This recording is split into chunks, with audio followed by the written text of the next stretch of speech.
기도합니다. 예수님의 이름으로 기도합나이다. 아멘. 묵도하심으로 성탄 2부 축하 예배를 드리도록 하겠습니다.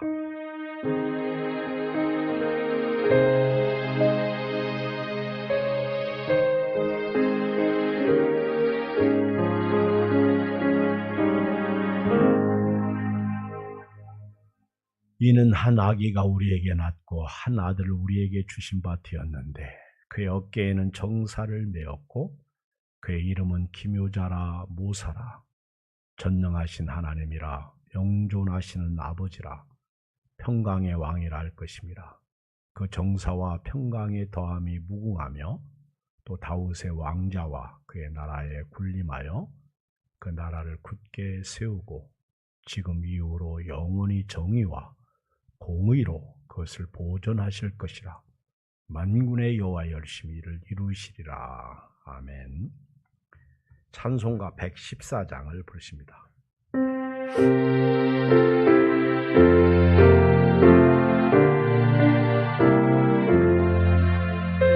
어린 그 예수를 자리옵소서. 위하신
교동문 118번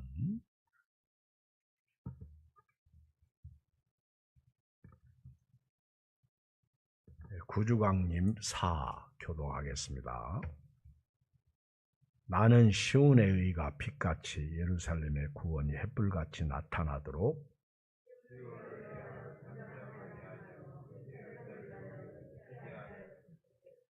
이방 나라들이 네 공의를 무당히 다 네 영광을 볼 것이요.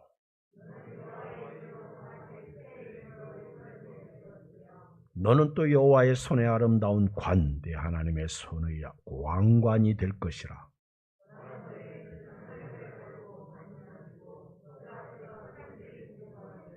불이 섭을 사람이여 물이 물을 끊임 같게 하사 주의 원수들이 주의 이름을 알게 하시며 이방 나라들로 주 앞에서 떨게 하옵소서.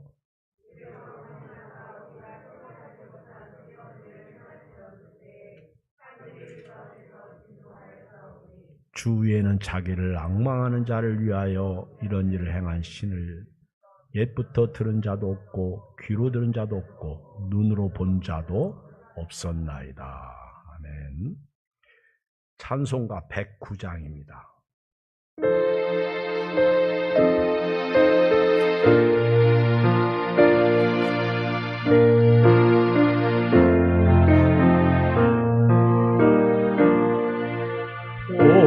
오요한 밤 거룩한 밤 어둠에 묻힌 밤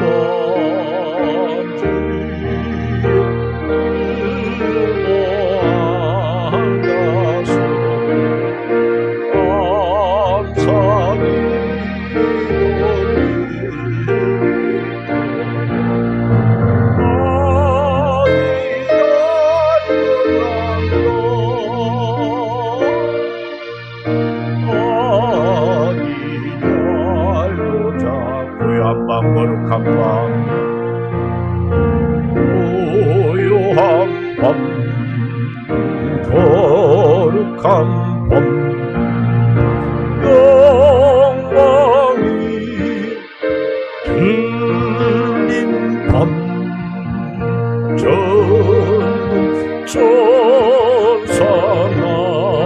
나타나 기뻐 노래 불렀네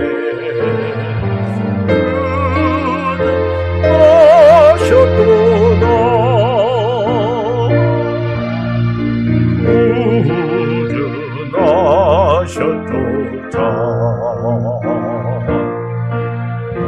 그유한 밤 거룩한 밤 동방에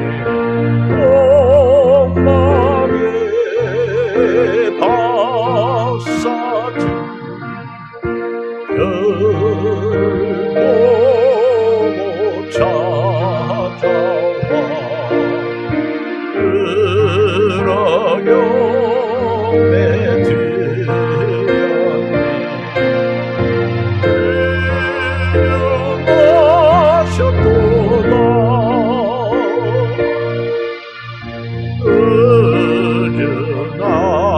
의련하셨도다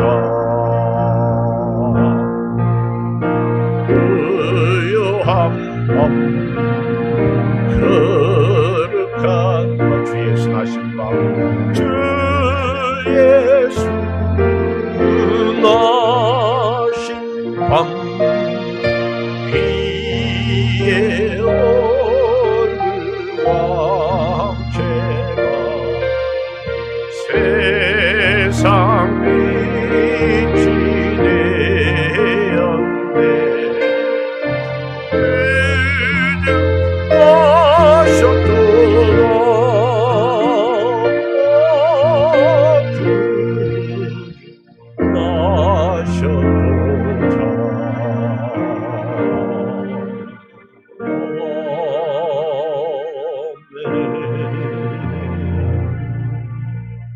한나연 전사님 기도하겠습니다.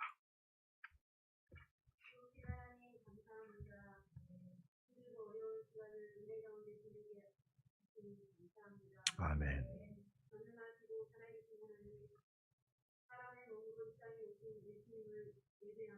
아멘.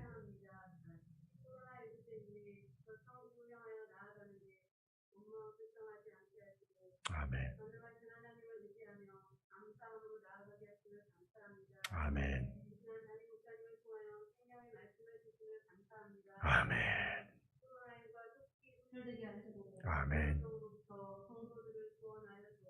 아멘.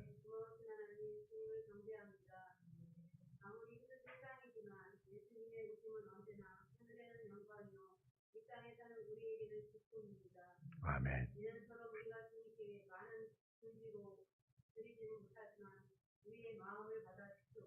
아멘. 아멘.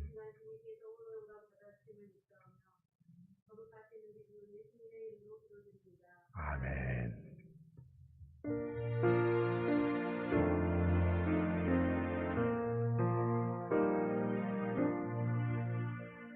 하나님의 말씀 마태복음 2장 1절로 12절 말씀을 보겠어요. 마태복음 2장 1절로 12절을 교독하겠습니다. 2쪽입니다. 헤롯 왕 때에 예수께서 유대 베들레헴에서 나심에 동방으로부터 박사들이 예루살렘에 이르러 말하되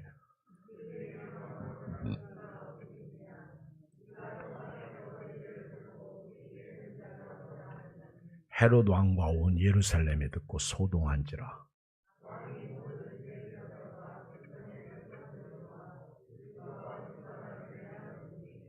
이르되 유대 베들레헴에 오니 이는 선지자로 이렇게 기록된 바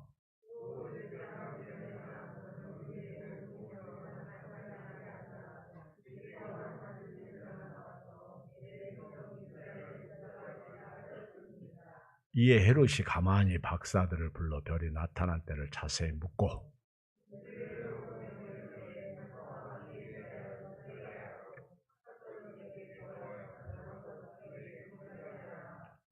박사들이 왕의 말을 듣고 갈새 동방에서 보던 그 별이 문득 앞서 인도하여 가다가 아기 있는 곳 위에 머물러 서 있는지라.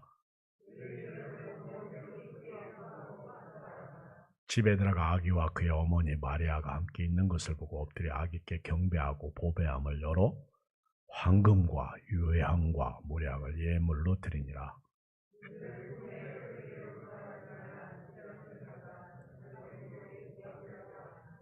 아멘. 우리 장로님, 한수 집사님 나오셔서 특송하시겠습니다.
감사합니다.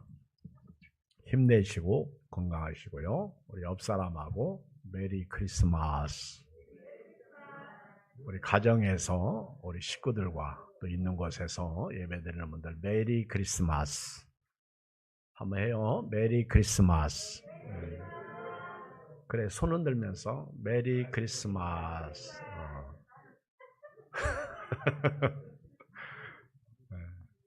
눈물 나네요. 눈물 나.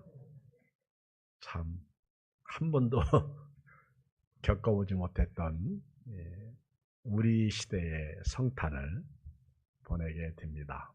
그러나 저도 여러분도 마음 많은 예수님을 모셔드리고 주님 영접하고 오늘 함께 주님을 찬양하는 여러분 모두 되시기를 주의 이름으로 축복합니다.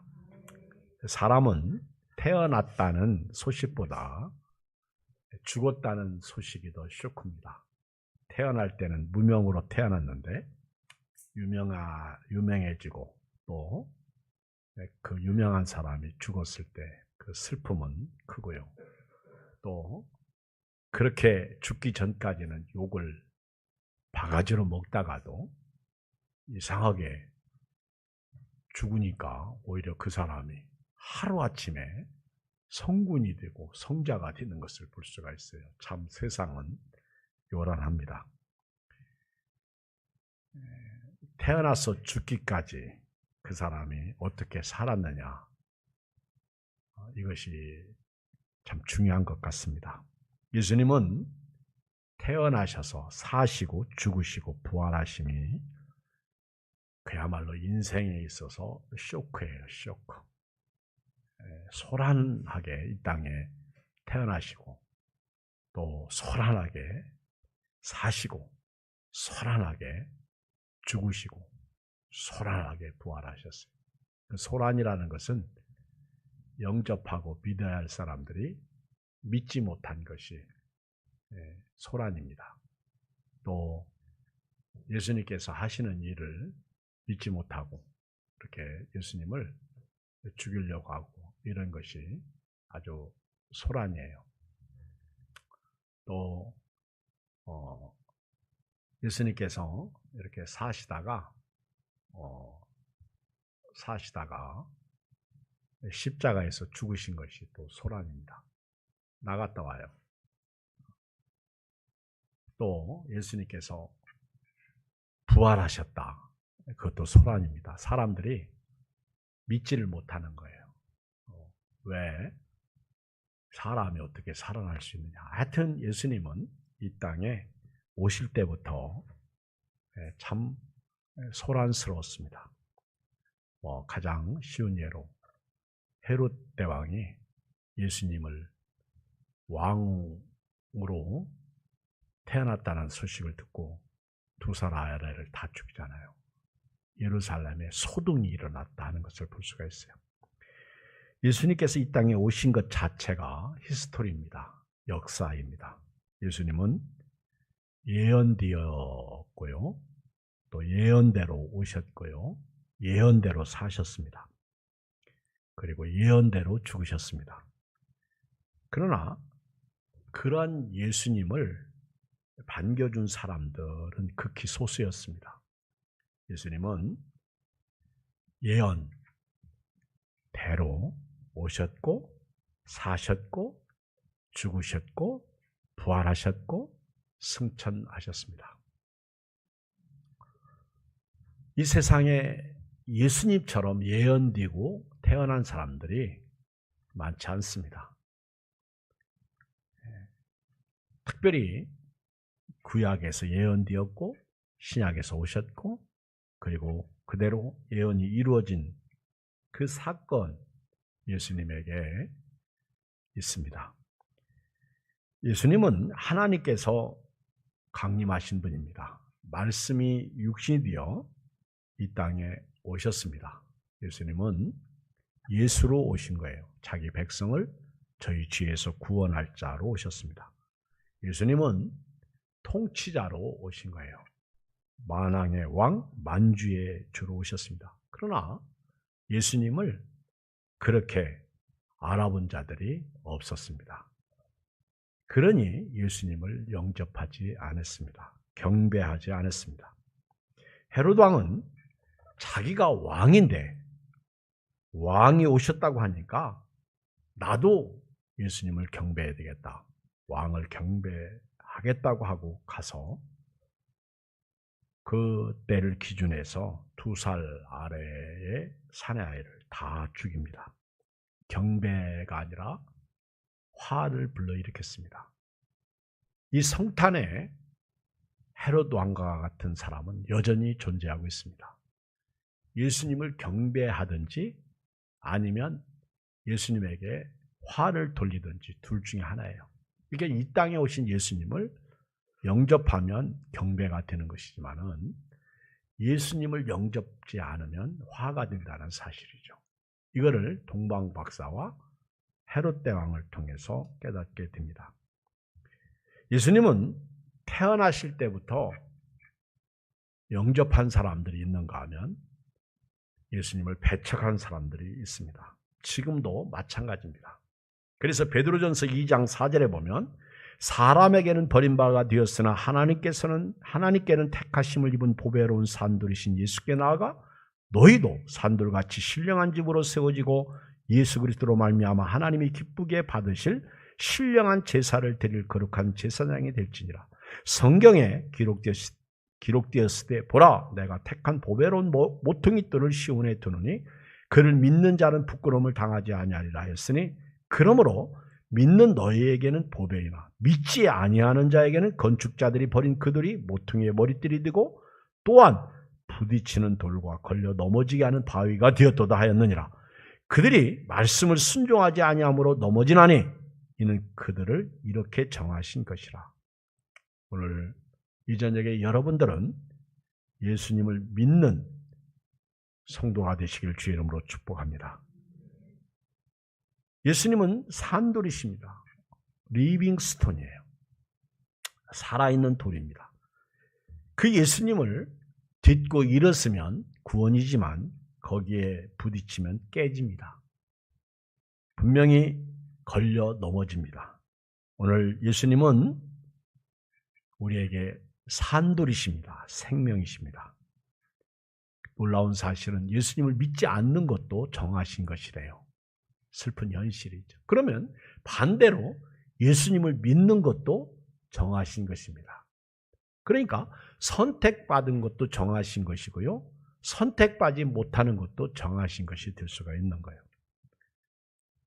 베드로전서 2장 8절에서 또한 부딪히는 돌과 걸려 넘어지게 하는 바위가 되었다 했느니라. 그들이 말씀을 순종하지 아니함으로 넘어지나니 이는 그들을 이렇게 정하신 것이니라. 오늘 우리는 예수님을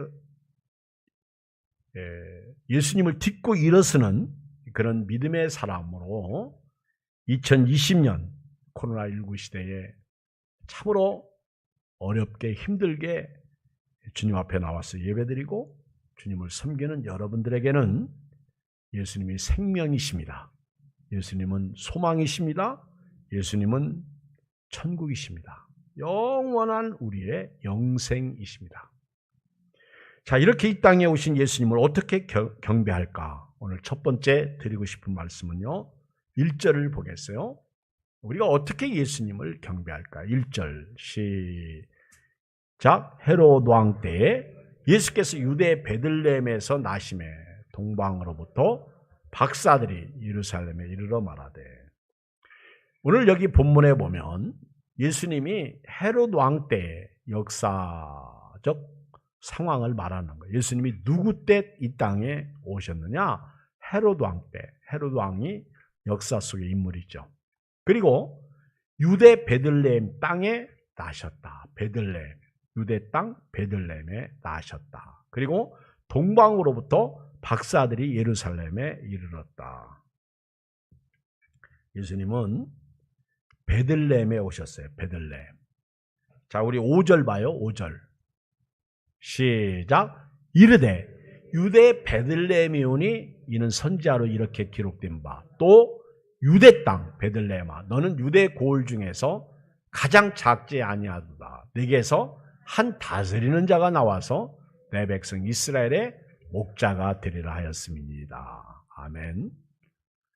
예수님께서 베들레헴에 오신 것은요, 이미 미가 5장 2절에 보면 미가 선지자가 예언했습니다. 베들레헴 에브라다야 너는 유다 족속 중에 작을지라도 이스라엘을 다스릴 자가 네게서 내게로 나올 것이라. 그의 근본은 상고의 영혼에 있느니라. 이 미가 선지자가요, 그 베들레헴을 향해서 이렇게 예언했어요. 베들레헴 에브라다야 너는 유다 족속 중에 작은 도시다. 작다. 매우 작다는 거예요. 그런데 네게서 이스라엘을 다스릴 자가 나온다는 거예요. 네게서 내게로 올 것이다. 그러면서 그분은 상고의 영원에 있느니라. 그러니까 태초부터 계신 분이요. 태초에 말씀이 계시니라. 태초에 말씀이 천지를 창조하신 것이죠. 예, 이걸 미가가 예언한, 그분은 태초부터 있는 말씀이었고 천지를 창조하신 아주 근본, 상고, 영원이라는 표현을 썼어요. 그런데 헤롯 왕이 유대 땅 베들레헴에, 유대 동방 박사들이 예루살렘 헤롯궁에 가서 유대인의 왕으로 나신 이가 어디 계시냐 그렇게 물었어요. 그러니까 발칵 뒤집어진 거예요. 3절에 헤롯 왕과 온 예루살렘이 듣고 소동한지라. 막 예루살렘이요 발칵 뒤집어진 거예요. 뒤집혀진 거예요. 내가 왕인데 또 어떤 놈이 왕이 돼요. 원래 이 헤롯은요, 역사가가 말하기를 헤롯의 아들이 되기보다는 돼지가 되는 게 낫다고 할 정도로, 이 헤롯은요 미친 사람이에요. 자기 왕권, 왕자의 자리를 노린다고 아내도 죽인 사람이고요, 아들까지 죽인 사람이에요. 그런데 유대인의 왕으로 나셨다는 소리를 들으니까 환장하는 거예요. 그래서 왕이 동방박사들을 보내놓고요, 대제사장과 백성, 서기관들을 모아가지고, 야, 누가 왕으로 태어났냐? 한번 역사를 좀 연구해봐라. 그게 대제사장, 백성의 서기관들, 쉽게 말하면 율법학자들, 바리새인들을 모아놓고요, 물었어요. 그랬더니 베들레헴에 오신다고 미가가 예언했습니다. 그러는 거예요. 베들레헴. 예수님이 베들레헴에 오신다. 5절에 보면 유대 베들레헴이 오니 이는 선지자로 이렇게 기록된 바. 또 유대 땅 베들레헴아, 너는 유대 고을 중에서 가장 작지 아니하도다. 근데 미가가 예언한 거하고 약간, 미가는 유다 족속 중에 작을지라도 그랬어요. 근데 여기서는 6절에 너 또 유대 땅 베들레헴아, 너는 유대 고을 중에서 가장 작지 아니하도다. 작지 아니하도다. 옛날에는 작은 도시에서 큰 자가 나온다는 거예요. 이스라엘을 다스릴 자가 나온다는 거예요. 통치자가 나온다는 거예요. 왕이 나온다는 거예요. 그분은 근본은 상고고요, 영원이에요. 그런데 오늘 6절에 보면 베들레헴은 이제 작지 아니한 도시가 된 거예요. 왜? 거기에 왕이 오신 거예요. 한 다스릴 자가 오시는 거예요.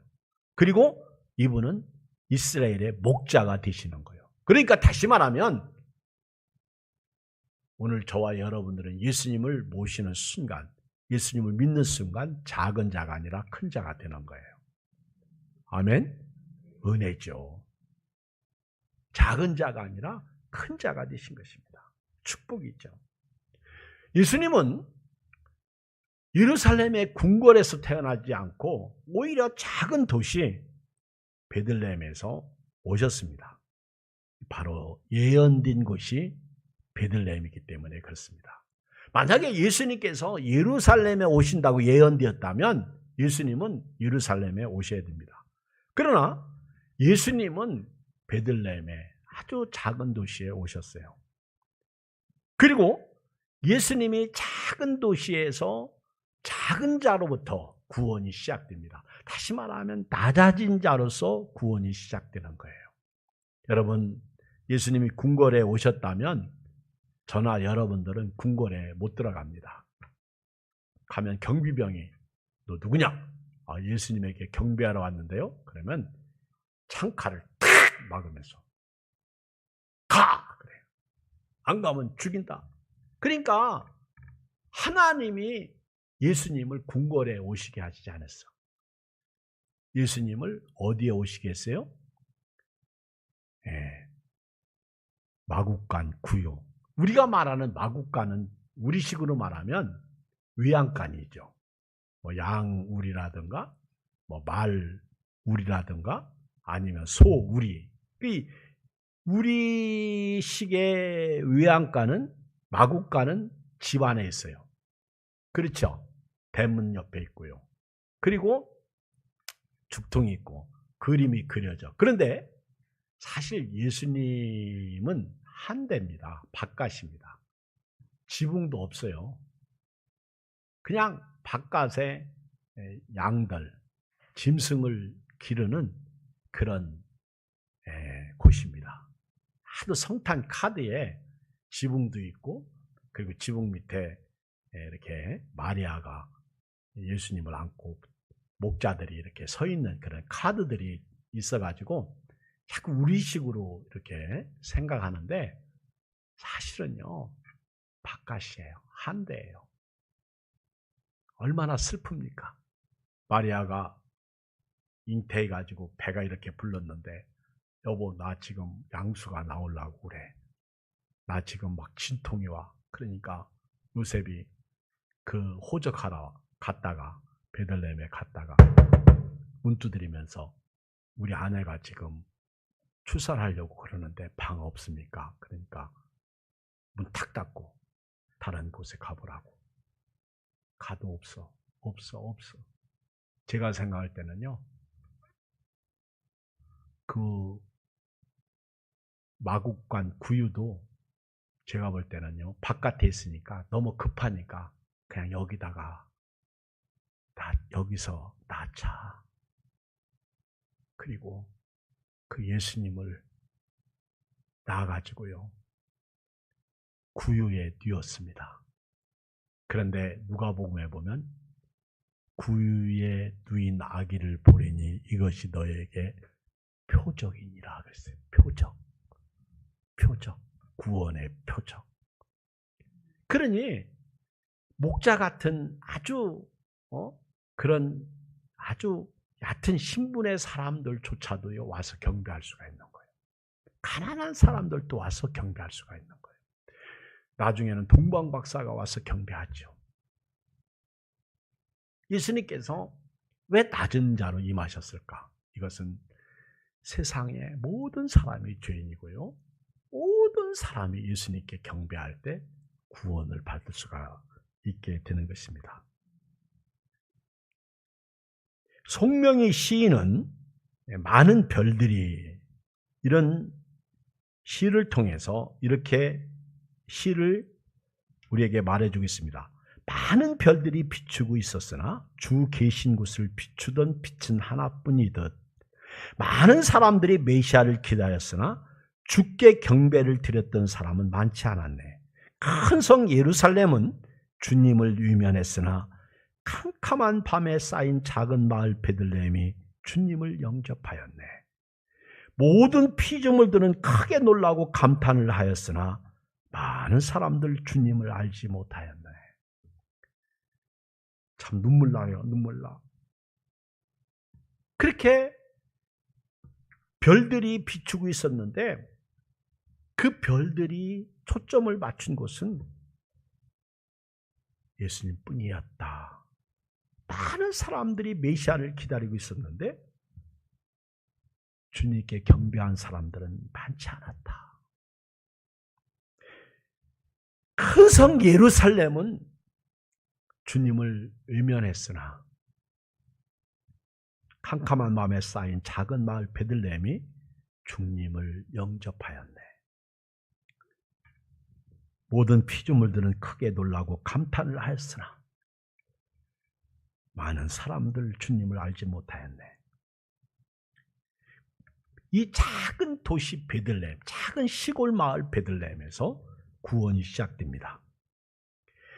예수님은 하늘이라는 높고 높은 보좌를 포기하시고 낮고 천한 베들레헴에 오신 거예요.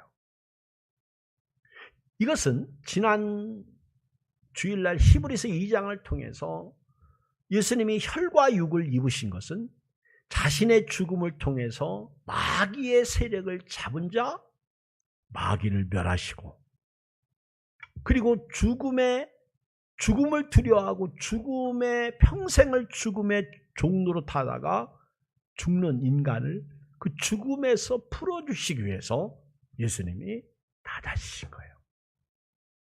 축복이죠. 은혜죠.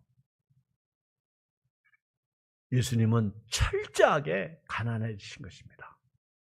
그 하나님이 철저하게 예언하셨고 예언을 이루셨고 예언대로 이 땅에 사셨고 죽으셨고 부활하신 거예요.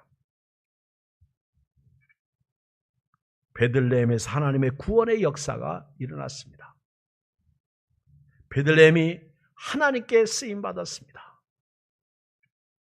세상이나 우리가 하나님께 쓰임받은 것은 최고의 행복이요 가치입니다. 어떤 것이라도 하나님께 쓰이지 못하거나 버림받게 되면 그것은 저주입니다.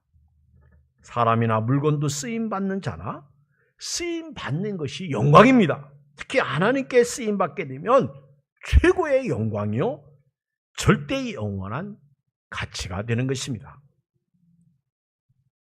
물이라고 해서 다 같은 물이 아닙니다. 물이 변하여 포도주가 될 때 그 물이 귀하게 가치 있는 물이 되는 것입니다. 오늘 사람이라고 해서 다 같은 사람이 아닙니다. 유독 코로나 시대에 함께 이렇게 예배드릴 수 있는 사람, 여러분들이 가치요 생명이요 은혜인 것입니다. 오늘 대면 예배를 드리던 비대면 예배를 드리던 베들레헴에 오신 그 예수님을 영접하고 그 예수님께 경배할 수 있는 것, 이것은 세상에서 최고의 복이요 가치 있는 일이요 영광인 것입니다. 예수님께서 베들레헴에 오신 것은 영광 그 자체입니다. 예수님은 작은 도시 베들레헴에서 영원히 다스릴 자로 이 땅에 오셨어요. 놀라운 사실은 이 베들레헴이 다윗의 고향이었다는 사실이죠. 왕의 고향인 베들레헴을 통해서 예수님은 왕 중의 왕으로 이 땅에 태어나신 것입니다. 또 하나 베들레헴은 떡집이라는 그런 뜻이 있습니다. 히브리어로 베들레헴이 떡집이에요. 떡집. 벳집이죠. 들레헴. 예. 떡집이에요. 떡집. 예수님께서 진짜 생명의 떡으로 이 땅에 오셨는데 요한복음 6장 31절 기록된 바 하늘에서 그들에게 떡을 주어 먹게 하였다는과 같이 우리 조상들은 광야에서 만나를 먹었나이다. 예수께서 이르시되 내가 진실로 진실로 너에게 이르노니 모세가 너에게 하늘로부터 떡을 준 것이 아니라 내 아버지께서 너에게 하늘로부터 참떡을 주시나니 하나님의 떡은 하늘에서 내려 세상에 생명을 주는 것이니라. 하나님의 떡은 하늘에서 내려 세상에 생명을 주는 것이니라. 그들이 이르되 주여 이 떡을 항상 우리에게 주소서. 예수께서 이르시되 나는 생명의 떡이니 내게 오는 자는 결코 줄이지 아니할 터요 나를 믿는 자는 영원히 목마르지 아니하리라. 그러나 내가 너에게 이르기를 너희는 나를 보고도 믿지 아니하는도다 하였느니라. 아버지께서 내게 주시는 자는 다 내게로 올 것이요 내게 오는 자는 내가 결코 내쫓지 아니하리라. 여러분, 생명의 떡이신 예수님을 먹었습니다. 모셔드렸습니다. 말씀이 떡이죠. 생명이죠. 오늘 예수님을 우리가 모셔드릴 수 있는 것, 이렇게 작은 내 마음속에 예수님이 오신 것, 오늘 저와 여러분들은 그래서 구원받았고요. 그래서 생명을 얻었고요. 그래서 천국 백성이 되었고요. 그래서 오늘 또 주님과 동행합니다. 여러분, 제가 이렇게 군대를 의문 가보면 저희 아들들이 군대 생활할 때 위문을 가니까 이병수에서 막더라고, 못 들어오게. 그리고 다 이렇게 이름을 적고 주민등록을 맡기고. 그런데요, 옛날에 이렇게 사단장을 방문했던 적이 있어요. 그랬더니 이병수에서 우리가 온다는 소식을 알고 벌써 경례를 붙이고요, 통과를 시키는데 무사통과 미리 다 전화로 해서. 그래서 깨달았어. 쫄병 방문하니까 대접도 않더라고. 근데 사단장 방문하니까 사단장의 예우를 해주더라고. 오늘 예수님을 모신 우리에게 하나님은요, 예수님 대우를 해줍니다. 그러니까 우리는 예수님 자리가 되는 거예요. 굉장한 축복이죠. 여러분들 어깨 좀 펴세요. 돈이 좀 없고 코로나19 시대고 예배도 제대로 못 드리고 그렇지만 어깨 쫙 펴시고요. 우리는 왕입니다. 공주입니다. 어깨를 쫙 펴고요. 우리 오늘 또 신나게 주님을 섬겨야 돼요. 조금 전에 장경동 목사님이 지은 책을 이렇게 부부에 대한 책을 제가 조금 봤는데 거기서 그런 내용이 있더라고요. 처음에 우리는 종이었어. 주의 종. 근데 하나님이 오셔가지고 우리하고 결혼을 하셨어. 그게 임마누엘입니다. 우리가 예수 믿었더니 이제 하나님이 처음에는 아버지였습니다. 처음에는 주인이었어, 하나님이. 그런데 나중에는 아버지가 되더라고요.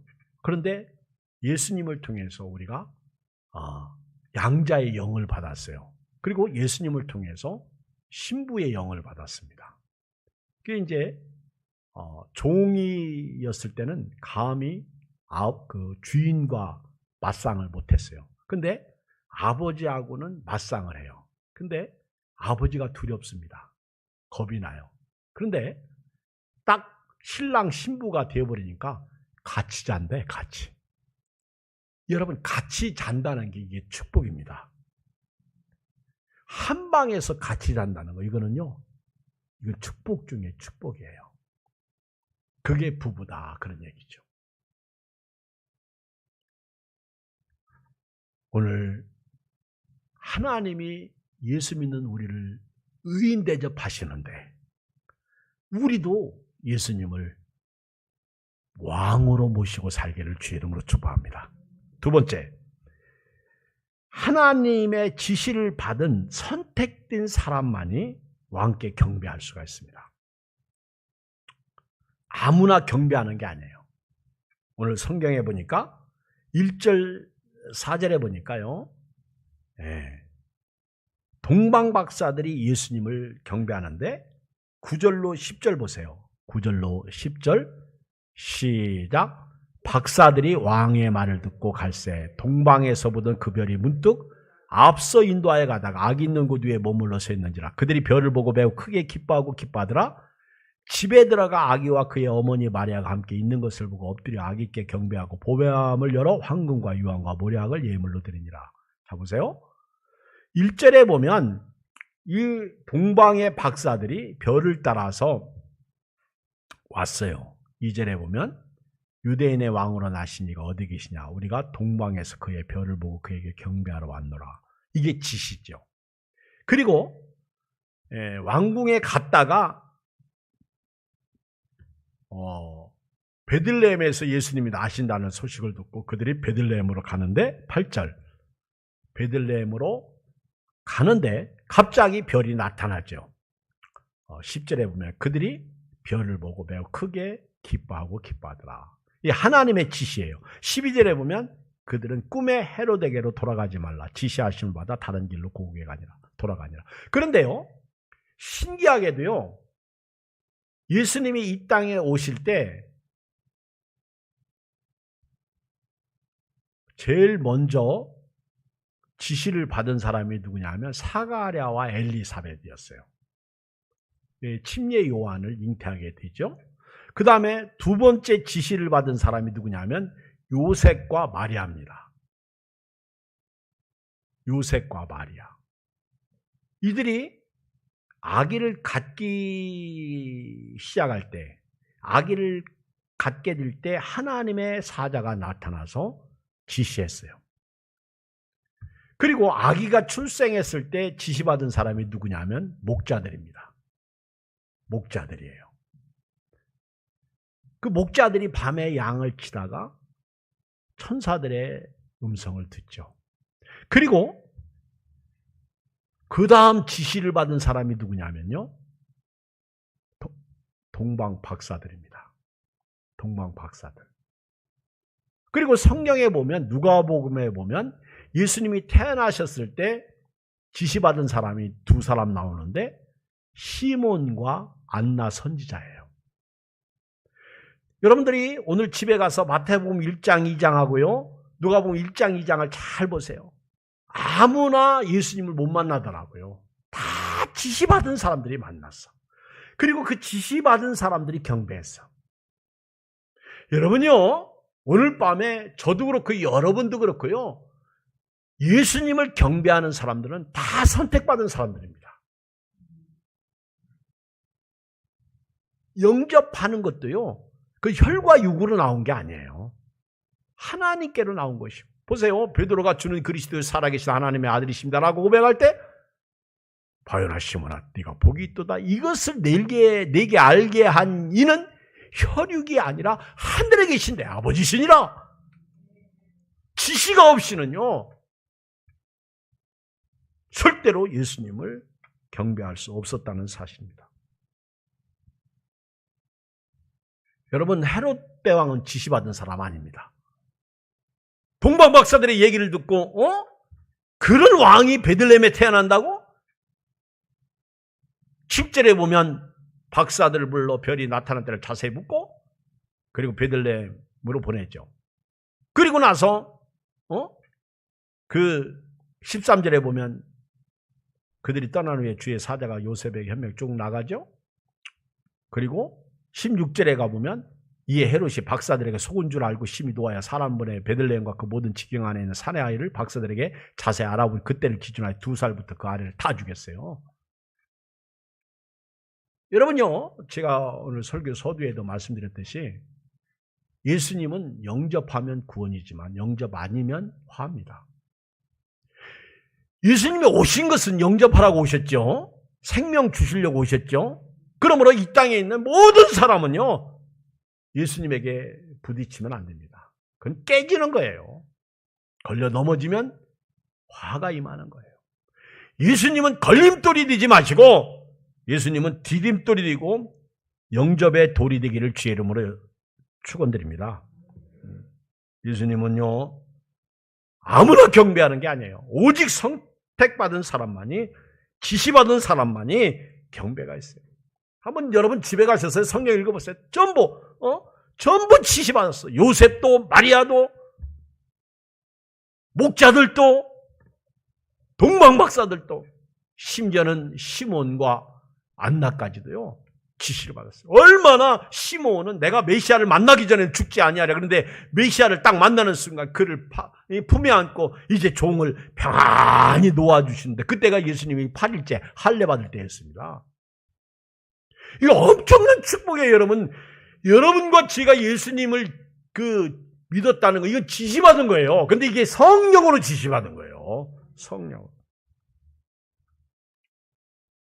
예수님은 예언된 지시가 있었고, 태어날 장소에 대한 지시가 있었고, 예수라는 지시가 있었고, 임마누엘이라는 지시가 있었고, 예수님을 믿는 사람 역시 지시가 있었던 거예요. 성령으로 지시받은 거예요. 그리고 동방박사들이 이제 예수님에게 경배하죠. 오늘 본문 말씀 11절 보세요. 11절 시작. 집에 들어가 아기와 그의 어머니 마리아가 함께 있는 것을 보고 엎드려 아기께 경배하고 봄의 암을 열어 황금과 유황과 모략을 예물로 드리니라. 여기 동방박사들이 예수님에게 경배할 때 어떻게 경배했어요? 엎드려 경배했어요. 오늘 저도 여러분도요, 예수님 앞에 엎드리시기 바랍니다. 그 아기 앞에. 왜? 유대인의 왕으로 오신 예수님이시거든요.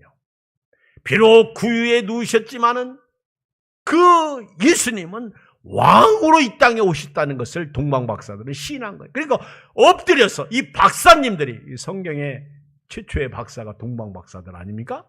예수님에게 탁 엎드려가지고. 베들레헴 가보면요, 탄생하신 교회가, 예수님의 탄생교회가 있는데, 거기 들어갈 때는요, 엎드립니다. 이렇게 꼿꼿이 서가지고는 절대 그곳에 들어가지 못해요. 엎드려서 들어갑니다. 누구든지 예수님의 탄생하신 곳을 보기 위해서는요, 거기에 찾아오는 그 사람이 교황이든, 그 사람이 왕이든, 그 사람이 대통령이든 다 엎드려서 들어가요. 그렇게 만들어버렸어, 아주. 참 좋은 것 같아요. 그렇죠? 그러니까 우리가 교회에 들어올 때 교회 문을요, 저 중간 다 잘랐으면 좋겠어. 그래가지고 항상 여러분들이 교회 들어올 때마다 엎드려서 주님 앞에, 우리는 예수님이 이 땅에 오셨을 때는 보잘것없는 그런 아기지만은 예수님이 그런 분이 아니야. 하나님이 말씀이 왕이 오신 거거든요. 구원자로 임마누엘로 오셨는데 그 예수님 앞에 엎드려야지.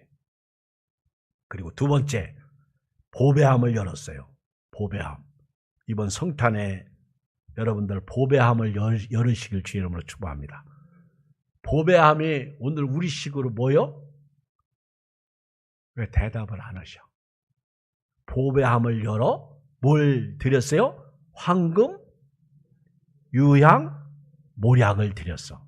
오늘 여러분 11절에 동방박사들이 그 아기에게 경배했어. 마리아에게 경배한 게 아니에요. 마리아가 함께 있는 것을 보고 엎드려 아기께 경배했어. 아기께. 그리고 뭘 열었어요? 왜 대답을 안 해요? 뭘 열었어요? 보배합을 열었어요. 보배합. 보배합이 뭐요? 보배합이 뭐요? 보물 들어있는 지갑입니다. 지갑을 열으세요. 아멘. 내일 예배 오실 때는요, 지갑을 좀 열으세요. 보배합을 열으세요. 거기에는 준비가 있었어요.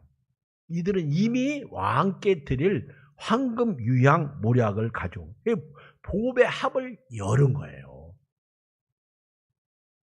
여러분, 주님께 열으십시오. 마음도 열고요, 몸도 열으시고요, 물질도 열으시고요, 생각도 열으시고요, 오늘같이 코로나 시대에 답답한 마음도 확 열으세요. 그리고 드리세요.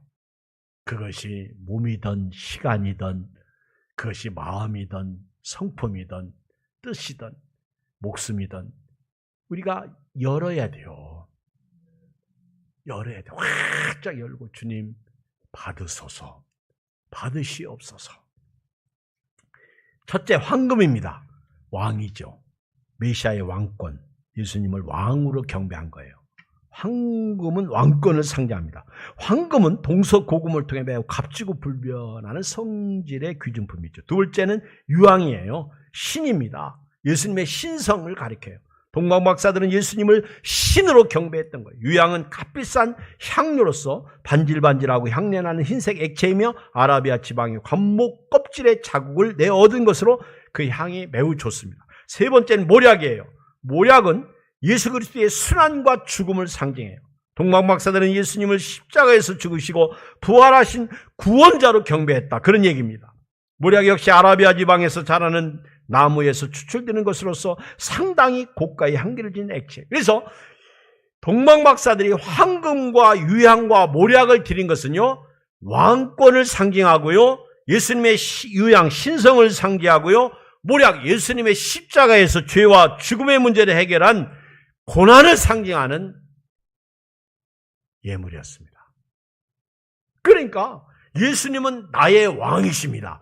예수님은 나의 하나님이십니다. 예수님은 나의 구원자이십니다. 이 고백을 하는 거예요.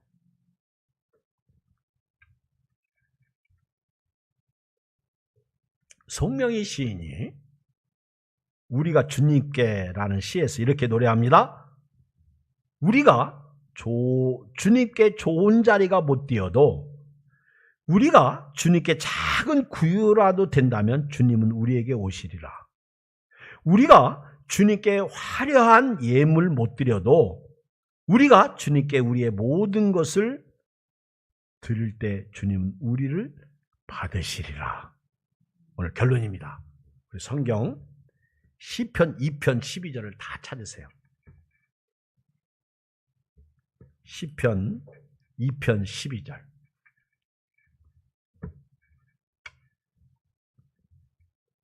이 땅에 오신 예수님에 대한 예언이죠. 자, 읽겠습니다. 시편 2편 12절 시작. 그의 아들에게 입맞추라. 그렇지 아니하면 진노하심으로 너희가 길에서 망하리니 그의 진노가 급하심이라. 여호와께 피하는 모든 사람은 다 복이 있도다. 아멘. 오늘 예수님에게 입맞춰야 돼요. 우리가 어렸을 때 아기를 안고 키우면요, 아이고 아기 이쁘다고 특히 동네 할머니들이 아기 좀 줘볼래? 그러고 아기를 주면 입에다가 뽀뽀를 해요. 아이고, 안 했으면 좋겠는데. 그쵸? 아기는 어른이나 애들이나 다 뽀뽀하고 싶어 해. 그런데 예수님에게 입맞춰라. 그의 아들에게 입맞춰라. 그렇지 않으면 진노하심으로 너희가 길에서 망할 것이다. 오늘 2020년 성탄에 대면 예배 드리던 비대면 예배 드리던 예수님을 영접하는 것이 뽀뽀하는 거예요. 입맞추는 거예요. 그 사람에게 영생의 축복, 구원의 축복, 하늘의 축복이 임합니다. 이 은혜로 내일 성탄절 날도 승리하실 주의 이름으로 축복합니다. 교회 소식을 전할게요. 제가 이게 성탄 주보를 만들었는데 하늘에서 땅으로 육신이 되어 우리 가운데 오셔서 죄와 사망에 거하는 죄인들을 위하여 자신의 죽음을 통하여 마귀의 권세를 이기신 주님을 찬양합니다. 예수님은 전지전능하신 창조자로서 말씀이 육신이 되어 이 땅에 오신 구원의 표적이십니다. 성탄은 받아들인 모든 자들에게 은혜와 복입니다. 모든 영광 주께 돌립니다. 그리고 1, 2, 3 특별히 세 번째 예배 안내가 있어요. 이게 이제 내일 소식인데 내일 저녁 금요 예배는 없어요. 네. 미리 말씀드릴게요. 금요일 저녁 예배는 없습니다. 그러나 내일은요 예배가 1부, 2부, 3부 새벽 예배도 있습니다. 1부, 2부, 3부 똑같아요. 그러니까 여러분들 1부에 오시는 분들은 1부에 오시고요. 2부에 오시는 분들은 2부에 오시고요. 3부에 오시면 3부. 그리고 마지막 30일 날 송구 영신 예배 때도요. 그 1부, 2부, 3부를 드릴 거예요. 그래서 저녁 7시 30분에는 연세 드신 분들 중심으로 20여 명, 그리고 2부 저녁 9시에는 조금 젊은 사람들, 잠이 많은 젊은 사람들 해가지고 2부, 11시에는 팔팔한 우리 청년들, 그래서 3부를 이렇게 드리도록 하겠습니다. 그래서 내일, 오늘 가실 때 우리 한전사님한테 나는 몇 부에 드리겠어요? 신청하고 가시기를 주의 이름으로 부탁을 드립니다. 좋은 시간 신청해. 그러면 이제 한 대 몰리면 안 되잖아요. 그렇죠? 저는 다 이 생각이 있어요. 20명까지는 돼요. 20명까지는 되니까. 그래서 오늘은 너무 많이 오셔서 안 돼요. 그래서 그리고 이제 절대 마스크를 벗지 마세요. 우리 내일은 유현옥 권사님이 떡을 하시거든요. 절대 교회에서 마스크를 벗고 떡 잡수지 마. 혹시 정말 먹고 싶으면 이렇게 하고요. 그리고 커피도요. 절대 장로님, 집사님, 우리 커피 그러지 마. 혼자 잡수시려면 알아서 해요. 화장실 가서 조용히 홀짝 먹고 떡 먹고 홀짝. 교회에서 절대 아니 우리가 지켜야 돼요. 오늘 우리 중에서 제일 깨끗한 사람은 여기 이영현 권사님이에요. 이분이 오늘 어제 그제 코로나 검사 받고 병원 전체가 아무 이상이 없다고 한 분이 오늘 이분이요. 그러니까 이분은 가까이 가셔도 돼. 그런데 이분이 싫어하더라고 가까이 가는 거. 그래서 한전사님이 가까이 가고 내가 가까이 목사님 나 거룩합니다. 가까이 오지 마세요. 아주 이러시더라고. 여러분 그렇죠. 근데 한 가지 참 좋은 거는 코로나 확진자가 많이 나와도요. 너무 많이 검사를 받으니까 이렇게 무증상자들이 많이 검사에 이렇게 증상이 확진이 돼가지고 좋은 것 같아요. 그렇죠? 그러니까 오히려 우리가 조금 조심하면 괜찮을 것 같아요. 여러분들이 이 성탄에 정말 주님의 은총, 은혜와 평강이 여러분들에게 있었으면 좋겠어요. 그래서 내일 3부 예배는 성가대가 이제 있으니까 1부에 많이 나오셨으면 좋겠고요. 2부에 꼭 나오셨으면 좋겠어요. 그래서 내일도 우리 1부, 2부, 3부 제가 보니까 1부에 지난주에 13명 나왔고 2부에 17명인가 오셨거든요. 그러니까 이제 조금씩 더 오시면 3부 때는 또 이제 그래도 예배 드릴 거에 괜찮아요. 그러니까 여러분들 그래봐야 20명 조금 더 넘어가니까 그렇게 걱정하지 마시고 우리 행복하게 오늘 밤 보내셨으면 좋겠어요. 혹시 제가 빠뜨린 얘기 있으면 말씀해 주시고, 그렇지 않으면요 우리 다 일어나시기 바랍니다. 마지막 찬송 622장 이 찬양 부르고요 오늘 예배를 마치겠어요. 오늘 옆 사람하고 이렇게 인사해요. 은혜 받았습니다. 참 감사하네요. 오늘 저녁에 여러분들 너무 감사합니다. 마스크 벗지 마세요. 네, 절대 벗지 마세요.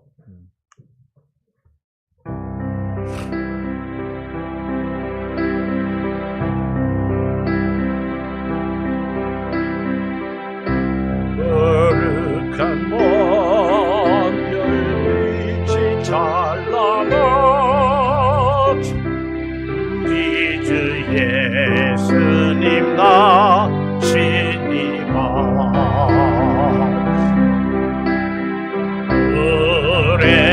오랫동안 죄악던 배로서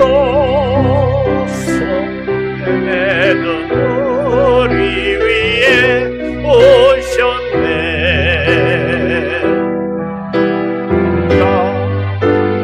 지에 나시 기뻐하며 희망의 아침 밝아오도다.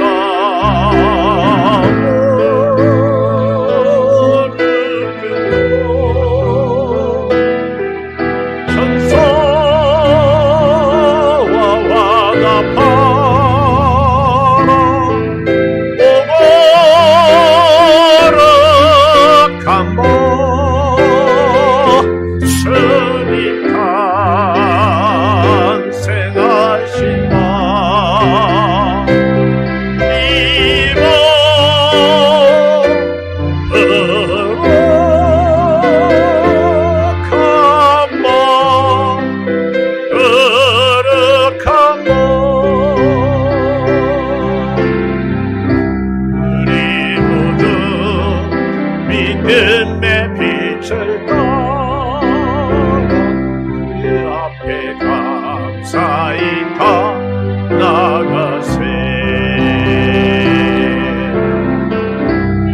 남락사 별빛의 인도 따라 주하신 베들레 찾았네.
사랑과 평화로 우리도 서로를 사랑하세. 주님께서 사슬을 끊으시고 땅의 흔들림이 사라져 기쁨의 찬송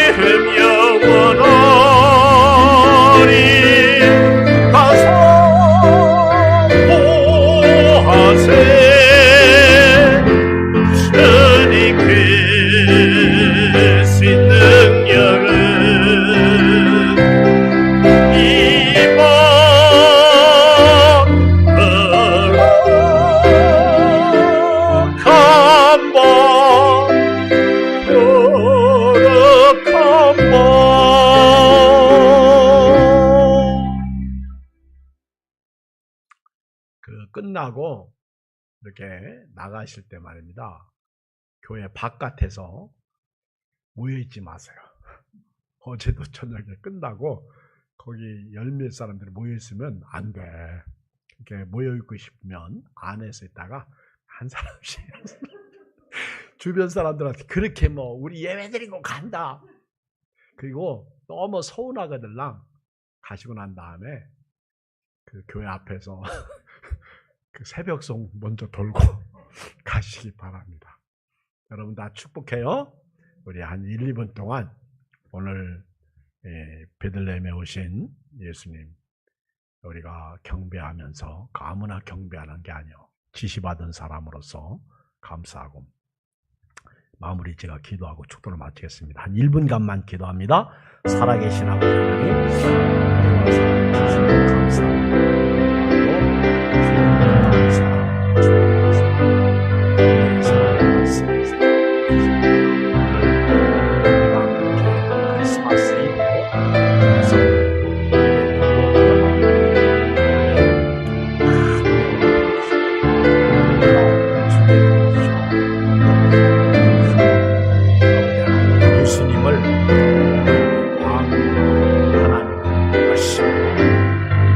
예수로 임하는 영접에서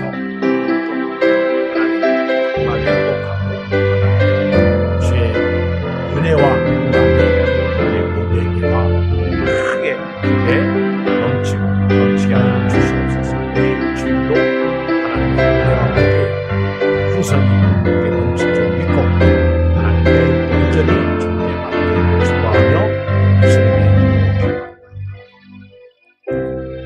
이명희 집사님 성탄 헌금 드립니다. 주님 받아주시고요. 우리가 하나님 앞에 나를 구원하시기 위해서 이 땅에 오신 예수님을 감사할 수 있도록 몸을 드리고 시간을 드리고 물질을 드리게 됨을 감사합니다. 코로나 때문에 교회에 못 와서 집에서 온라인으로 예배드리는 분도 있고요. 또 하나님 교회에 와서 예배드리는 분도 있는데 집에 있던 교회에 있던 우리 한국교회를 우리 애안교회를 이 민족을 코로나로부터 보호하여 주시옵소서. 지금은 우리 구주 예수 그리스도의 은혜와 하나님의 크신 사랑과 성령의 감동 감안의 충만 교통 위로하심이 2020년 성탄을 영접하고 예수님과 함께 영원토록 평강 가운데 은총 가운데 살기를 원하며 소망하며 돌아가는 저들 생애 후에 놀라운 복으로 함께 하옵시기를 간절히 축원하옵나이다. 아멘.